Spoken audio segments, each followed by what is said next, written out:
मामला ये है कि जो हमारा मौक़िफ़ है,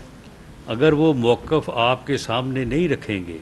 लोगों को ये फैक्ट्स एंड फिगर नहीं बताएंगे, तो फिर ये झूठ हम कैसे पकड़ेंगे और साबित करेंगे कि इसको कौमी तईद, जो वो कहता है कि जी कौम मेरे साथ खड़ी हो गई है, कौम जो है वो मेरे साथ है, नहीं ये शरपसंद इसके साथ हैं, ये जथे इसके साथ हैं,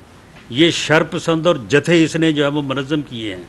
इसने पूरा साल मेहनत करके ये काम किया है। अगर इस जथाबंदी का अगर जो है वो इस तरह से इस्तकबाल होने लगेगा, इस तरह से उनको वेलकम किया जाने लगेगा, तो फिर मेरे भाई इसका एक कॉन्सिक्वेंस है। फिर लोग सियासी जमातें नहीं मुनज़्ज़म करेंगे, फिर लोग पॉलिटिकली जो है वो लोगों की खिदमत करने का रास्ता नहीं अपनाएंगे, फिर ये जथे बनाएंगे। ये जथे बनाना तो बड़ा आसान काम है और बड़े थोड़े से नंबर में जो है वो सारा जो है वो काम हो जाता है। तो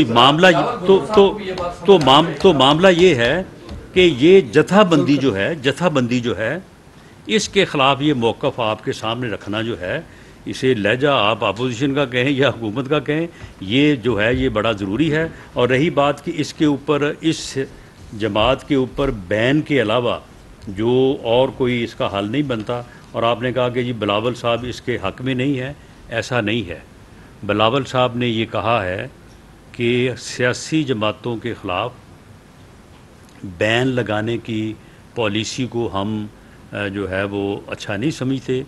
लेकिन अगर इनका रवैया और तरीक़ाकार यही रहा तो मैं अफसोस से कहता हूँ कि फिर हमें इसके ऊपर मजबूर होना पड़ेगा। तो अब देखें उनको मजबूर होना पड़ता है या इस तरफ जो है वो जाने की बजाय ये मखसूस मुट्ठी भर जो शरपसंद हैं, ये जो जथे हैं, इन जथों को ब्रॉड टू जस्टिस लाया जाए और इनको इनके मंतकी अंजाम तक पहुँचाया जाए।